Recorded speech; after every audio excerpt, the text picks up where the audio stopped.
시사. 네, 국민의힘 새 지도부가 꾸려진 지 한 달 흘렀는데요.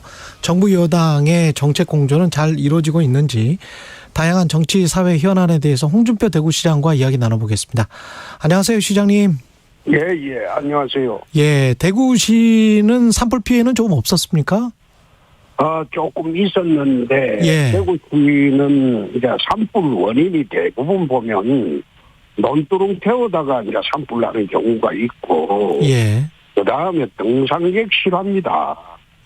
그래서 우리는 주말마다 예방 인원들을 배치해서 개봉 활동을 하고 있기 때문에 예. 큰 산불은 없었는데 다행이네요. 예. 조그만한 산불이 일어났을 때는 대구 소방대가 10분 안에 적각 대처를 합니다. 아, 그렇군요. 예. 산불. 그래서 예. 우리는 뭐 큰 산불 피해가 없습니다. 예. 시장님은 산불 나고 이럴 때 이제 골프 연습은 안 하시죠? 에이. 그거는 어떻게 그 산불 난 거 알고 갔겠습니까? 그 뭐 어쩌다 보니 그래. 어쩌다 보니 그렇게 됐겠죠. 예. 예. 그 대구 경북에 지금 신공항 특별법 추진을 하세요? 지금 이제 4월 한 13, 14일에는 그게 이제 국회 통과를 할 것으로 저는 보입니다. 예. 그래 되면 지금 우리가 준비를 한 게 2016년도부터입니다. 그래서 그게 다른 공항하고 가덕도하고 좀 틀린 게 예. 대구의 군공항 소음 때문에 1년에 국가에서 소음 피해에 나가는 보상금 지급한 게 수백억입니다. 아, 그래요? 그렇습니다. 그 지역의 동구에 가보면 사람이 학교가 수업을 할 수 없을 정도로 전투기 소음의 피해가 큽니다. 그래서 그것을 이제 어성 군위 지역의 시골 지역으로 군공항과 민간공항을 동시에 이전하는 겁니다. 동시에 이전한다. 예. 그렇습니다. 가덕도처럼 새로 짓는 게 아니고. 예. 국비로 짓는 게 아니고 우리가 대구시에서 군공항 이전비를 후적지 군공항 이전하고 난 뒤에 개발할 돈을 얼마를 만들어야 하는가 하면 11조 4천억을 대구시에서 만들어야 됩니다.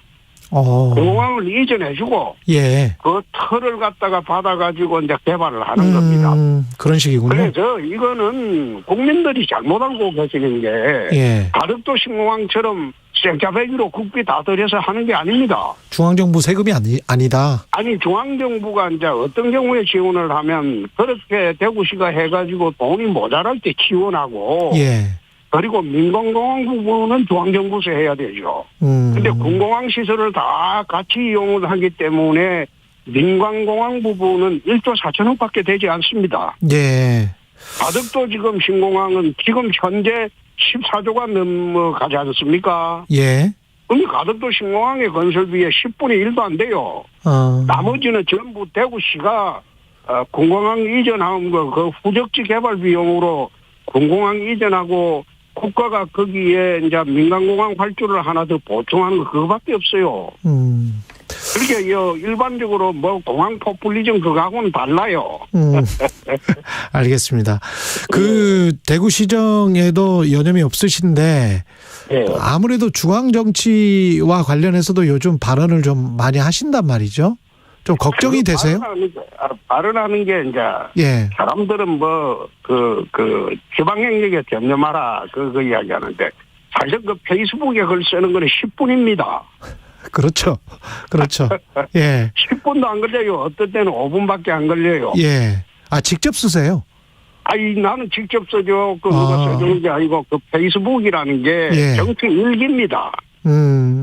하루에 일어났던 대한민국의 정치 상황, 대구시 상황 이걸 갖다가 정치 일기 형식으로 그게 이제 짧은 문장으로 글 쓰는 건데 그거 쓰는데 5분에서 10분밖에 안 걸려요. 예. 대구시정하고는 전혀 문제가 안 되는 겁니다. 예. 김기현 대표가 지방자치행정에 더 전념하셨으면 좋겠다 이런 이야기를 하기는 했습니다만은 그런데 방향이 틀렸죠. 방향이 틀렸다. 그게 제가 지방자치단체장만 하는 게 아니라 당의 상임 고문으로 위촉이 작년에 됐어요. 그랬죠. 맞아요. 예. 그런데 그 상임 고문이라는 게 지금 현역 상임 고문은 저밖에 없습니다. 그러네요. 전부 은퇴하신 분들이고 예. 고문들은 현역 상임 고문은 저밖에 없죠. 그러니까 이제 중앙 정치에 또 정당이나 이런데 관여해 달라고 지금 자기들이 임명한 거 아닙니까? 그러네요. 그런 의미네요. 예. 상임 고문으로서 하실 수 있는 말이네요. 예. 아니 그게 권한과 책무예요. 그게 권한과 책무의 문제지. 당 대표가 당을 잘 이끌고 있으면 그런 말을 하겠습니까? 밑에서 보니까 엉터리로 왔다 갔다 하고 철학 없이 움직이니까 답답해서 하는 소리죠. 당 대표가 들어야지. 그걸 갖다가 니는 지방자치단체만 일이나 해라. 그렇게 말을 하는 게 그게 할 소리입니까? 당 대표가 소신과 철학이 없다고 하셨잖아요. 제대로 좀 했으면 좋겠어요. 선출 과정에서. 예. 용산 대통령실에 하고 친윤에 지원을 받았다고 치더라도 예. 선출되는 순간 당 대표로서의 위상을 찾아야 된다 이 말이에요. 네? 심지어 대통령도 견제할 수 있고 예. 야당과 앞장서서 싸우고 예. 그런 정당의 대표가 되어야지. 그 이리저리 눈치만 보고 그래 해가지고 무슨 당 대표를 하시겠다고 그러는지 내가 답답해서 한마디 했어요. 처음에 그러면은 김재원 최고위원이 정광훈 목사 관련해서 그런 실언들을 했을 때 그때 제대로 당대표가 군기를 잡고 기강을 잡고 좀 중심을 잡아줬어야 된다. 당연한 이야기죠. 이게 왜 이제 전 목사 문제가 계속 거론이 되는가 하면 예. 강교안 대표 때로 내 기억이 되는데 전 목사 측에서 책임당원을 우리 당원에 많이 집어넣었다고 해요. 예. 그러니까 내부 경선 때마다 영향력을 행사하려고 하니까 그 최고위원이나 그다음에 당대표 나온 사람들이 거기에 손을 안 벌릴 수가 없었겠죠. 그러니까 지금 이런 상황이 제기된 거예요. 그래서 예. 이참에 책임당원을 전수조사를 내야 돼요. 지금 우리 책임당원 보면 돌아가신 분도 있고 행방불명된 사람도 있고 어느 특정 종교를 대표해서 몰래 들어와가지고 또 그 종교에 당하고 이중당적 가진 사람도 있고. 아, 그렇습니까? 그걸 전부 전수조사를 내야 돼요. 전수조사해가 책임당원 정리를 내야 돼요. 정리할 사람들은 빨리 정리해야 된다. 그런 말씀. 정리를 해야죠. 하나도 그거나 안 하고 당내 선거 때마다 외곽 종교단체에 책임당원 넣어가지고 움직이는 사람들한테 소리나 내버리고 업소나하고 그건 안 되죠. 그러면 지금이라도 윤리를 제대로 구성을 해서 어떤 징계할 사람은 징계를 해야 된다 이런 생각이세요? 징계를 안 하면 당대표가 그게 권위가 없어집니다. 깔보게 되죠. 깔보게 된다. 그래 되면 당대표로서의 역할하기 어려워요. 지금은 모르지만 좀 지나가 보면 이제 공천 국면 가면 온갖 세력들이 다 들고 일어났을 건데 예. 지금 저렇게 흔들리면 나중에 두세 달 후는 이건 감당을 못할 겁니다. 그래서 지금 기강을 세워줘야죠. 근데 그 이후에 조수진 최고위원 같은 경우는 해프닝으로 봐야 될까요? 밥 한 공기 다 비우자 이런 것들은? 해프닝이죠. 해프닝이다. 예. 김재원 최고위원 같은 경우에는 이건 의도된 거고. 의도된 것이고 그것은 조수진 최고위원 같은 경우에 정책을 세우려고 하다 보니까 이런 의견도 있었다는 해프닝에 불과하죠. 예. 그러면 이런 현상이 나타나는 어떤 기저의 이유 같은 게 있습니까? 혹시 어떤 줄서기 같은 그래서 자유롭게 어떤 창의적인 사고를 못하는 듯한 경직돼 있는 문화가 혹시 있나요? 그런 문화가 아니고 예. 이제 전당대회 끝났으니까. 예. 당 대표뿐만 아니라 최고위원 된 사람들이 당선에 취해가지고. 당선에 취했다. 그렇습니다. 근데 4.5 재보궐선거 보면 지금 당선에 취할 상황은 아닌 것 같단 말이죠. 특히 김기현 대표 울산 같은 경우는 어떻게 보십니까? 좀 지역별로 좀 나눠서. 지금 아직 총선이 1년 이상 남았기 때문에 예. 아직 시간은 있어요.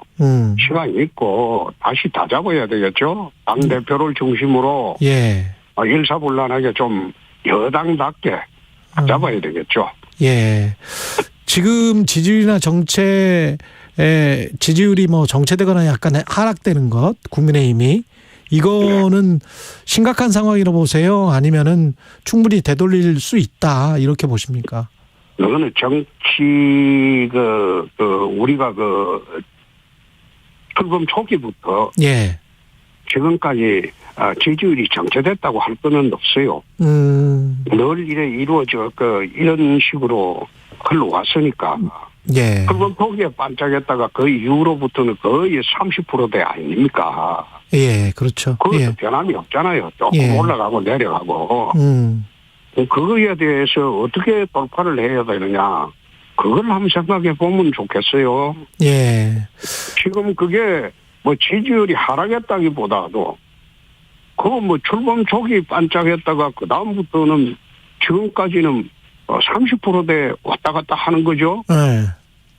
그렇지 않습니까? 그렇죠. 그러다가 어떻게 보면 반짝 40%대 갔다가 또 내려왔다가. 그러니까 왜 이게 이제 큰 문제가 되는가 하면 내려와서 보니까 대통령실뿐만 아니라 당의 정치력 부재입니다. 정치력 부재입니다. 예. 그리고 거기에 민심을 제대로 읽는 사람이 보이지 않습니다. 그러니까 지금 지지율이 자꾸 내려가가지고 정체를 하고 있죠. 예.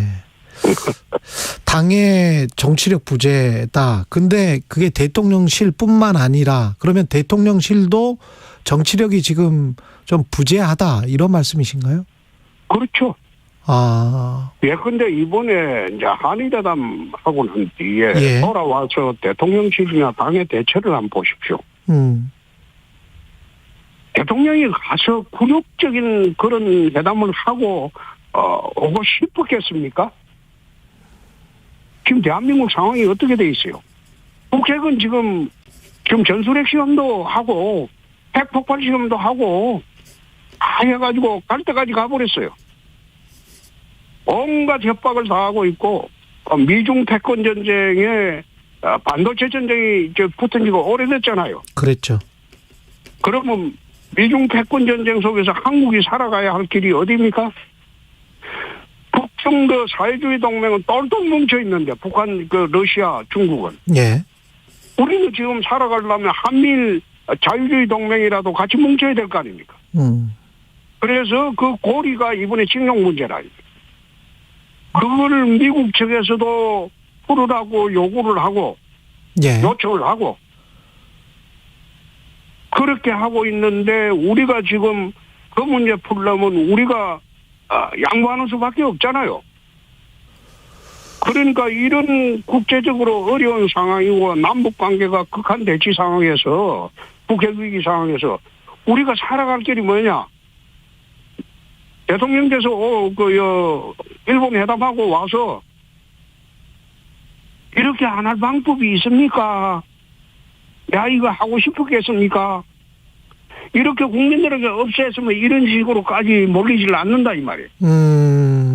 그걸 갖다가 자꾸 외교 잘하고 왔니 안 왔니 그런 식으로 논쟁을 가니까 그 외교를 외부적인 전부 상황은 다 차치해버리고 굴욕하고 왔다. 그 한마디로 국민 감정이 지금 덜끓고 있는데 그럼 그 감정을 살릴 우리가 알고 대처를 하려면 어떻게 해야 되는지 그걸 생각해보고 대처를 해줘야 되는데 그거 못하고 있잖아요.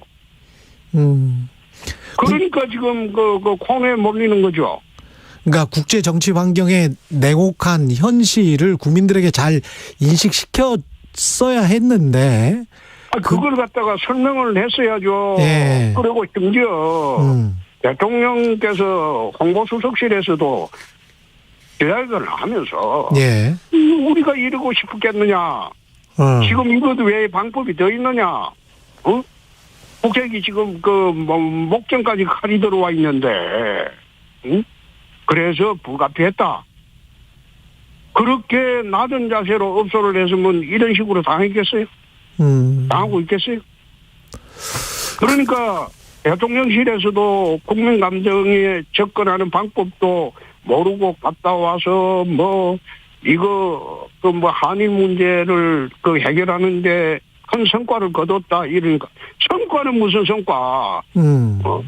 성과라기보다도 그거는 이럴 수밖에 없었다고 낮은 자세로 국민들한테 설명을 하고 업소를 했어야죠. 읍소를 했어야 했다. 그러면 그 문제가 우리 국민들이 지금 북핵 문제가 이래 심각한데 이해 안 할 수 있겠습니까? 근데 지금 말씀은 제가 좀 이해가 되는데 방미를 앞두고 외교 안보 라인이 확 교체가 됐잖아요. 그거는 이해할 수 없는 부분들이 좀 있던데요, 거기는. 이해할 수 없는 부분이 아니라 생각이 좀 틀리겠죠. 말씀을 해 주십시오. 예. 생각이 좀 틀리겠죠. 예. 그거는 외교안보실 전 팀하고 예. 또 이제 미국의 정통한 팀하고 어느 부분이 이제 조율하기가 쉽느냐. 막 그런 문제가 있었겠죠. 거기 호사가들이 말하기 좋아하는 블랙핑크가 어떤 그런 문제는 아닐 거예요. 아니 근데 그게 사실은 조선일보가 최초로 보도를 했었고. 조선일보가 보도한다고 해서 그게 진실입니까? 아니 그렇지는 않죠. 그렇지는 않지만. 근데 아니, 예. 나라 운영을 하는데 그런 거 가지고 외교 안보팀을 교체한다고 생각하십니까? 아무리 아마추어 정부라고 하지만은 그건 아니죠. 그럼 다른 일이 분명히 있었을 것이다. 아니 그거는 우리가 모르는 그런 국제관계 사정이 있을 거예요. 우리는 앉아서 밖에서 고급 정보에는 접근을 못하죠. 그렇죠. 한미의 속사정을 접근을 못하고. 예. 그러니까 즉각 주미대사는 조태용 대사를 불러들인 거 아닙니까? 미국의 정동한. 예. 그러니까 이번에 이제 미국 가는 거는 우리로서는 대한민국으로서는 굉장히 중요하죠. 예. 지금 전술핵 문제뿐만 아니라 나토 핵협상 여러 가지가 나토식 핵 공유 문제, 확장 억제 문제 이게 전부 같이 얽혀 있기 때문에 우리로서는 이번에 미국 가서 북핵에 대처하는 확실한 국민이 안심할 수 있는 방안을 가져와야 돼요. 그런데 그 가져오려고 하니까 기존 안보팀은 그게 좀 엇갈린 점이 있었겠죠. 그런 식으로 접근을 해줘야지. 그래서 무슨 블랙핑크 공연을 했니 안 했니 그걸 갖다가 또 김건희 여사 측에서 관여했니 안 했니 그런 식으로 나라 운영하면 나라 망하죠. 그거는 아니겠죠. 예. 그거는 아니죠. 아니겠죠가 아니고. 그건 아니죠. 그거는 나중에 가심으로 나올 만한 게 그게 스트레이트 기사가 나온다면 그것도 좀 무서운 이야기죠. 근데 시장님 가서 북핵뿐만이 아니고 지금 가장 또 심각한 게 경제안보 특히 반도체 쪽 아니지 않습니까? 그렇지요. 근데 그렇죠. 반도체를 우리가 미국에서 저렇게 거의 영업비밀에 관련된 것들을 원하는데 반도체 공장 지으려면 보조금 받으려면 어떻게 풀어야 되겠습니까? 가서 뭔가를 이거는 확정 지어야 우리 기업들에게 부담을 좀 덜어줄 것 같은데요. 그거는 이제 산업부나 여기에 이제 전문팀이 있을 겁니다. 대통령께서 사실상 전문팀들의 의견을 기초로 협상을 하는 거거든요. 그거는 반도체 전문가하고 뭐가 대통령이 아닌 이상 그 섣불리 그 자기 생각으로 협상하다가는 그 나라에 큰 손실을 가져오게 되죠. 예. 옛날에 그 일본의 나가소네가 그 미국의 그 무기 체계를 들여오면서 영어로 이제 협상을 했는데 그 협상을 잘못했을 때요. 예. 그래가지고 나가소네 수상이 그것을 제가 듣기로는 그 당시 한 10억 불 손해를 봤다. 그래서 절대 나가소네 수상이 영어를 잘하는데 그 이후로는 미국 나가서 영어로는 절대 이야기를 하지 않았다. 예. 그게 이제 통역이나 번역을 통해서 하면 그 통역이 잘못된 거다고 이야기를 할 수가 있거든요. 그렇겠습니다. 예. 그렇지 않고 국가원수가 영어 좀 한다고 지 혼자 떠들어 버리면 그거는 돌이킬 수가 없는 거예요. 또 그런 식으로 예. 전문가들 대동해서 전문가의 의견을 중심으로 돌파구를 찾아야 되겠죠. 예. 그걸 돌파구를 찾아오겠죠. 예. 이번에는. 네. 대통령의 국내 행보에 관해서도 좀 여쭤보고 싶은 게 그 예. 이후에 한일 정상회담 이후에 대구 서문시장도 방문하고 뭐 그랬는데 순천도 가고 그랬습니다마는 예. 제주 4.3 추념식은 가지 않았단 말이죠. 그게 어떤 그것도 참 이해가 안 되는 예. 게 예. 4.3 추념식에 꼭 가야 된다는 법은 없어요. 대통령이 예. 당선자 시절에 갔었잖아요.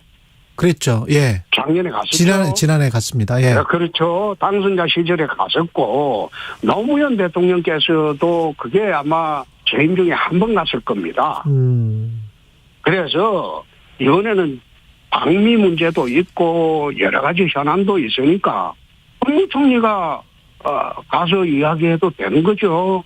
근데 거기에 꼭 대통령이 안 갔다고 온갖 비난을 하고 그렇게 하는 건 아니죠. 그건 아니다. 예. 그건 아니죠. 그런 식으로 접근을 하는 건 아니죠.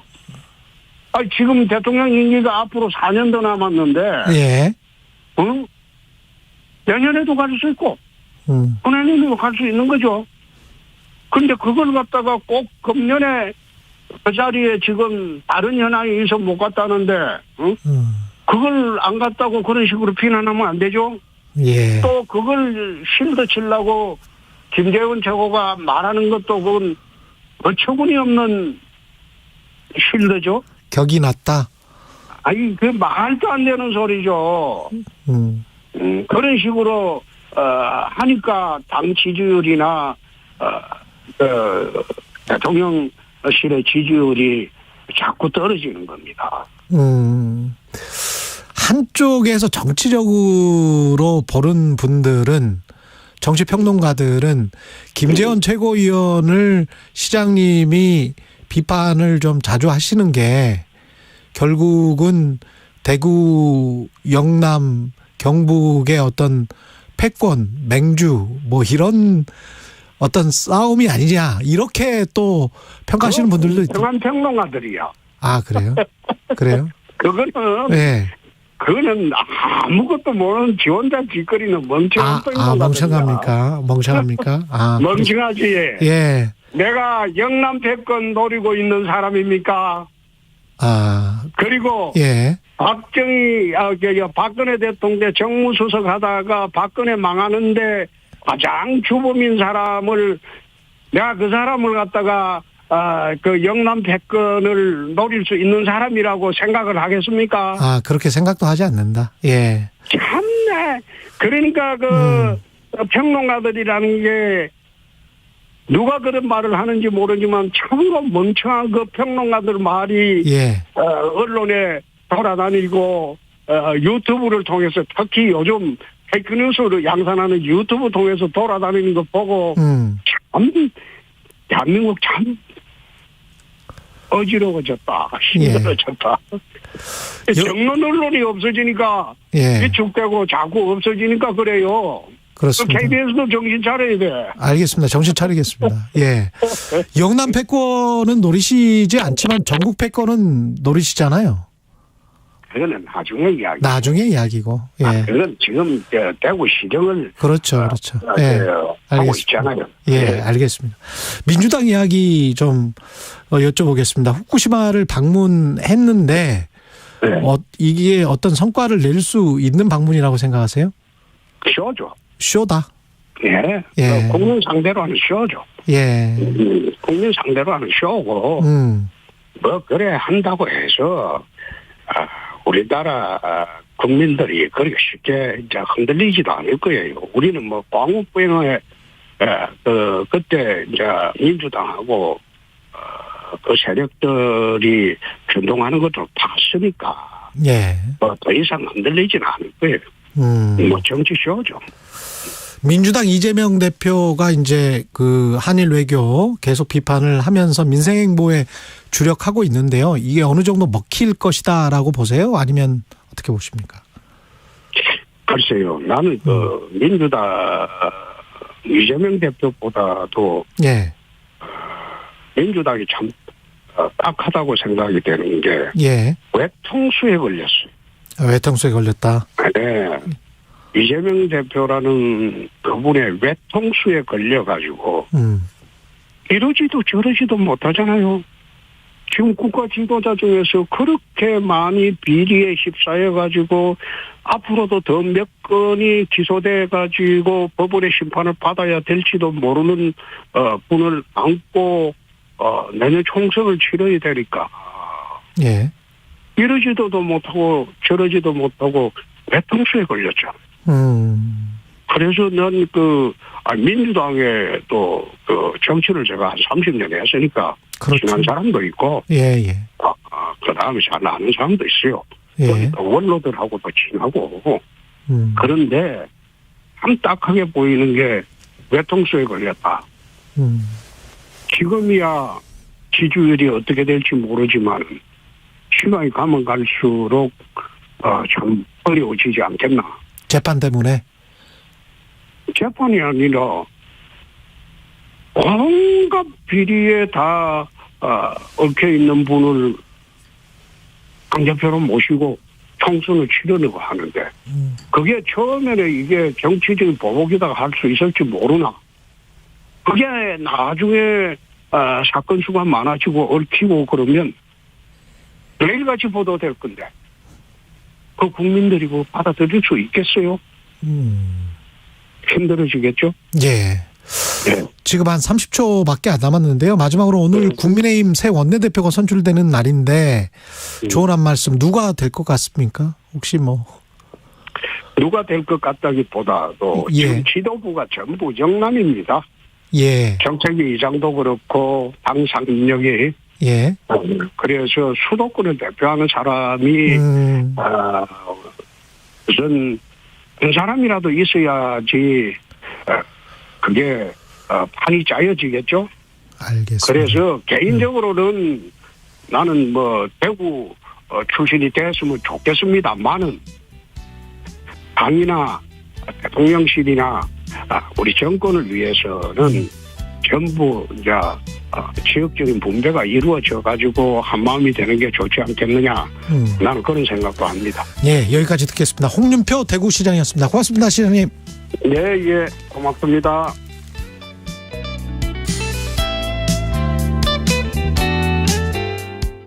잠시 후 8시 반부터 일부 지역국에서는